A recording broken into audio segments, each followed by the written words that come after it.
এক হাদিসে রাসূল করিম সাল্লাল্লাহু আলাইহি ওয়াসাল্লাম বলেন, আল মেরাউ বিল কুরআনে কুফরুন, কুরআনের একটা কথাকে আর একটা কথার বিপরীতে দাঁড় করাইলে কাফের হয়ে যাবে।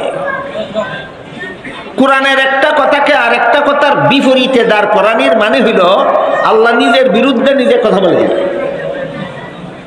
আল্লাহ আগে বলছিল এক কথা, পরে এর বিপরীত কথা বলছে। কাজে আল্লাহ স্ববিরোধী উক্তি করে, এমন জঘন্যতম অপবাদ আল্লাহকে দেওয়া হয়। এই জন্য আল্লাহ রসুল তখনই বলে দিয়েছেন, যখন রসুলের কাছে কোরআন নাজিল হইতেছিল তখনই রসুল বলে দিয়েছেন, যেই ব্যক্তি কোরআনের একটা কথাকে আর একটা কথার বিপরীতে দাঁড় করাবে সে কাফের হয়ে যাবে। আল্লাহ দেখতেছেন এই ভয় যাদের অন্তরে জাগ্রত হয়ে যায়, কোনো রকমের অপকর্ম করার সাহস করতে পারে না। দুই একটা উদাহরণ শুনুন। হযরত ইউসুফ আলাইহিস সালামের সাথে জিনা ব্যভিচার করার জন্য জুলাইখা একটা খাস কামরায় নিয়ে গেছিল। রাজকীয়ভাবে সুসজ্জিত ছিল খাস কামরা। এখানে এই রাস্তাটার মধ্যে লোকে আনাগোনা করে হইচই হয়, এই হইচইটা বন্ধ করেন। এই যে পর্দার আড়ালে রাস্তাটা, এই রাস্তাটা। হযরত ইউসুফ আলাইহিস সালামকে জুলাইখা ওনার সাথে জিনা করার জন্য খাস কামরায় নিয়ে গেল। এই কামরার ভিতরে ইউসুফ এবং জুলাইখা ছাড়া দুনিয়ার আর কোনো মানুষ ছিল না। ইউসুফ কামরায় ঢুকেই দেখলেন কামরার এক পাশে কোনো একটা কিছু পর্দা দ্বারা ঢেকে রাখা হয়েছে।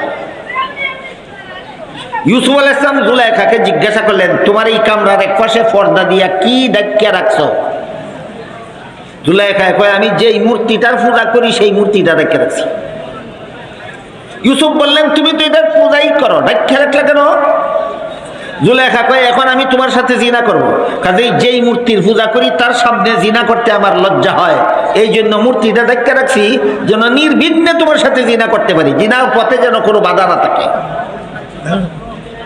ইউসুফ আলাইহিস সালাম বললেন, মূর্তির সামনে জিনা করলে কি মূর্তি দেখবে? যেন কত ঠান্ডা মাথায় প্রশ্নোত্তর করতেছে। মূর্তি না ডাক্কা, মূর্তি খোলা রাখা তার সামনে আমার সাথে যদি তুমি জিনা করো তাহলে কি মূর্তি দেখবে? জুলাইখা বলে, না, এটারে ডাকলেও দেখে না, না ডাকলেও দেখে না। ইউসুফ জিজ্ঞেস করলেন যে এটারে ডাকলেও দেখে না, না ডাকলেও দেখে না, এটারে ডাকার কি দরকার ছিল? না ডাক্কা করলেও তো দেখতো না। জুলাইখা বলে, যদিও আমার মূর্তি না ডাকলেও দেখে না, কিন্তু যে কারিগরে মূর্তিটা বানাইছে তার চোখের মধ্যে দেখার ভঙ্গি দিয়া বানাইছে। আমরা সিলেটি ভাষায় কই, যেমন বোঝা যায় সেই থাকছে, যেমন বোঝা যায় সেই থাকছে। এই ভঙ্গিটার কারণে আমার লজ্জা হয়।